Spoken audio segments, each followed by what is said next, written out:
I'm Rolf Rosenkrantz with Devex, and I'm here with Amanda Glassman, the Director of Global Health Policy at the Center for Global Development. Thank you so much, Amanda, for being with us. You're welcome. So Amanda, Devex has done a survey in conjunction with PSI, the Global Health NGO, and we found that one thing that global health professionals say about where to invest is in health systems. In fact, that was a much more popular answer than even innovative new solutions to global health challenges. So if health systems rank as more important than innovation, is that where we need to invest, or what do you think? Well, I think we need to invest according to what we'd like to achieve. So if what we'd like to achieve is better health, we should invest in a way that delivers that better health. And that can mean a couple of different things. So for example, one commonly observed phenomenon in most low-income countries is that we're leaving out, say, the bottom 20% of the income distribution, the extreme poor. And therefore, if we want to reach those populations, either on the supply side or the demand side, we want to perhaps try conditional cash transfer programs or targeted cash transfer programs that would encourage those particular people who face big economic barriers to accessing care to access that care. Similarly, there's work on performance-based financing or results-based payments, for example, to produce certain kinds of interventions that we know enhance health status. So we want to encourage health systems to produce those things that will really make a difference for health. And is it a one-size-fits-all here, or how do you really decide in what situation which vehicle of financing is the most appropriate? Well, I mean, obviously, it's very context-specific, although results-based financing seems to be promising in a number of different settings, as do cash transfers, for that matter. But obviously, every country has its own starting point. Some do better at reaching some populations, some do better at providing certain kinds of interventions. Here in the United States, for instance, performance-based pay for doctors has been tried and is being tried. It's very controversial. Obviously, the doctors and the medical lobbies are very skeptical, even though they've seen the writing on the wall. So do you see a similar scenario in developing countries? I don't, and part of that has to do with the baseline that we're starting from. If we're starting in systems that have very low productivity or very low delivery of certain health-enhancing interventions and also are paid really low salaries, doing an additional performance-based payment is usually very non-controversial because you're really changing the incentives that they face. Because right now, a lot of providers face an incentive to work in the private sector instead of delivering the services they're supposed to in the public sector. So, that's the reality that we're looking at in many low and middle income countries. I would say in the United States that, it depends what we're paying for. Some health services are not easily pay for performance, right?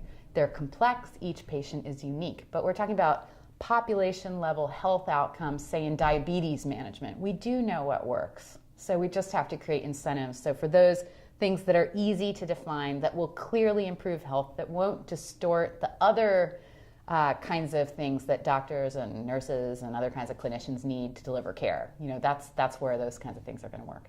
So then what is the role of the international development community in all of this?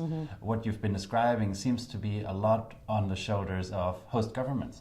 Well, I mean, it's the countries themselves, whether they're governments or insurers or other payers, that have to deliver health care in a country. So what's the role of an external funder in this space? So far in the past, external funders have had the role of funding very specific cost-effective products. Vaccines, antiretroviral treatment, right? That's where the bulk of our spending goes today. So the question is, how can we transfer that money and those inputs in a way that encourages efficiency and effectiveness in the delivery of those products? And I think that's the role that the international community has to think about for themselves. And do you have some examples for where aid groups or international donors are already doing that in a way that is really productive? Well, I think everyone's starting to focus on how to get better value for money. At the Center for Global Development, we've done some work specifically focused on the Global Fund for AIDS, tuberculosis, and malaria, looking at what kinds of incentives their old grant agreements created and how those could be enhanced in order to improve results. And so we suggested results-based funding in the relationship between the donor, the funder, and the recipient, whether it's an NGO or whether it's a government. So that gets the international funder gets them out of the business of checking receipts for gas and bicycle tire replacements, and gets them more into discussing, I will release certain tranches of money when I see independently measured progress in the coverage of the intervention that I know makes a difference for health. That's what we should be talking about in the international or in the relationship between donors and recipients, not checking their receipts. Mm-hmm. And is there any downside to this, especially for those implementing partners that might now see the relationship change with the donors? Well, I think it has a lot of advantages for implementing partners. It should give them more flexibility in the use of spending. It should allow them to be innovative. If they see a strategy doesn't work, they're not stuck with some old budget. They can change approach as long as you're getting progress on the result that matters for health. So I think it's a plus. It will change the way people think about these issues. So that's really the discussion now. And it's being piloted. I don't think that anyone thinks we should massively scale up a new scheme everywhere. Instead, we should test it, see what works and what doesn't work, and go from there. Exactly. That was going to be my next question. How quickly can this really take root in our industry? What do you think? Well, most of our industry, which is aid, is actually tied up in technical assistance funding, and particularly in the case of United States assistance, U.S.-based contracting and cooperating partners, which is fine. We have a certain expertise to provide the world, but that kind of funding does not lend itself to these things, because what kind of output would you disperse against? Number of visits, we're still in that world. So the big question is, how much are we going to support countries' own efforts to move towards progress on key coverage measures? Or how much are we going to say, I'll achieve impact through providing some expertise and then linking that expertise to something somebody does, and then that somebody is going to do something else. That's a very distal relationship between your input, TA, and the outcome that we'd like to see. So these are the balances. These are difficult questions that we have to answer. But at least for big funders like PEPFAR, the President's Program for AIDS Relief, and the Global Fund for AIDS, TB, Malaria, the Gavi Alliance, those are all large funding entities that are funding recurrent costs associated with delivering care. I see them moving towards this approach. Do you have any specific example to point towards? So last year, I think it was in July, I have to check the date on that, but the Global Fund Board approved a program in Central America to battle against malaria that includes some results-based payments. There's some appetite to do more in Rwanda. I think their view is that they would like to test these approaches and see whether they work.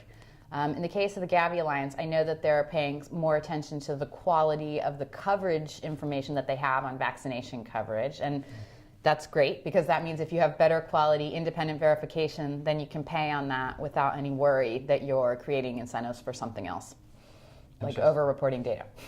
Yeah. And in financing global health, what do you see as some of the biggest trends? What other innovative new ways of financing global health do you see come up? Well, we have another idea that we've been talking to a lot of funders about, which are development impact bonds. The idea with that is to crowd in private sector financing and to create a sort of third-party group composed of those private sector investors that will create incentives for usually non-governmental providers to deliver on some kind of outcome that's going to save government money later. So that's one new idea. It's related to kind of the idea of cash on delivery or results-based funding, but it involves private sector. And there are a number of ideas of DIBs, we're calling them, floating around in the other, particularly in the health sector. So I think that's another area to look into further. But on cash transfers, one thing that we'll be running an event on soon is whether we should benchmark all kinds of aid and government spending programs against cash transfers. We know that cash transfers work fairly efficiently to improve welfare. So if you want to do something else, whether you want to spend it on technical assistance or some other kind of intervention, you should have to show that it's better than cash. So explain just in a nutshell, what do you mean by cash transfer for those that don't know? So there have been a number of programs, both government funded and philanthropically funded or bank funded, World Bank funded, that transfer cash to poor families, sometimes with no conditions and sometimes with some kinds of conditions attached. Those conditions could be things like using preventive health services or sending your kids to school or not marrying or remaining sexually transmitted disease free. So there have been a lot of really interesting programs. They don't always work on every outcome all the time, but they work on many of them fairly consistently. So we're running a set of events really over the next couple of months that are looking at this issue. How much better are cash transfers than almost anything else we want to do? Because there are administrative costs with doing almost anything else. So that's I think an interesting area to look into further. Yeah, and talk about a politician's interests. Tobacco is an issue, obviously, that here in the United States is hotly debated. The tobacco tax around the world is seen as an innovative finance mechanism to fund a variety of things, including global health initiatives. Is that something that you see advancing? And if so, does global health have a major lobby to get a piece of that pot?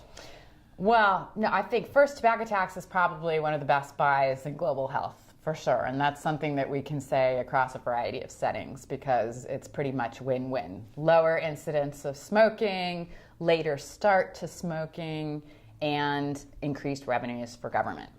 Now, whether you choose to earmark those taxes or not, I personally wouldn't advocate for earmarking because I think the main impact of the tax is to reduce tobacco, and that is really what we should be focused on as public health professionals.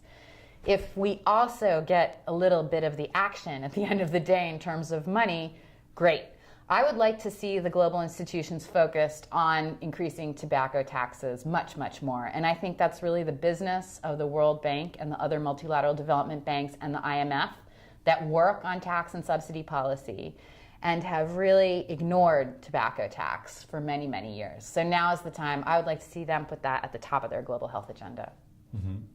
And finally, what lessons have we learned over the last decade or two in the fight against HIV, for instance, and in other global health challenges that we've been tackling, from malaria to the vaccine fight against polio and so on, that we can take forward as we sort of explore how to scale up these best buys in global health going forward?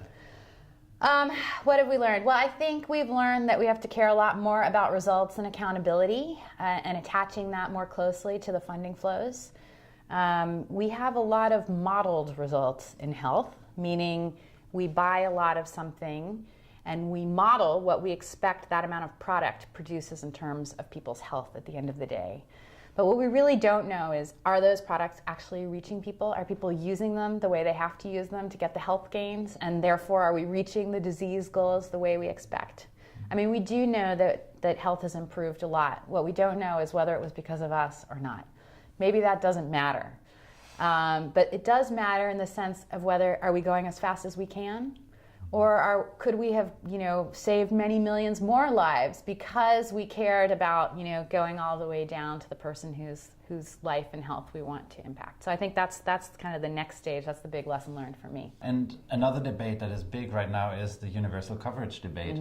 How do you see that change the agenda and also the discussion around financing? Well, I mean, I think, the way that universal health coverage is being defined right now has two components. One is a component about coverage, that there's a certain set of interventions that everyone in the population should have. Things like vaccination, access to safe delivery, family planning, those kinds of things. And then the other aspect of it is that nobody should be impoverished by spending out of pocket on healthcare and should also have access to healthcare. So, at this time, I think these are very national goals. Every country has its own health budget and they're going to have their own definitions of how far they're able to get towards these goals. I think they're good goals.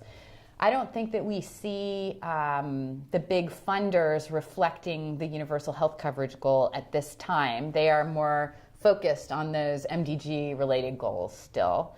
And maybe that's appropriate because that's the niche, that's where they've been successful so far, and that job isn't done. that's not to say that they shouldn't be funding those things with an eye towards reaching these other goals. Interesting, and I have a hunch that you'll be following that debate and driving it at the Center for Global Development, just as we at Devex and PSI want to drive that conversation as well. Wonderful. I look forward to collaborating. Thank you so much. Okay, thanks.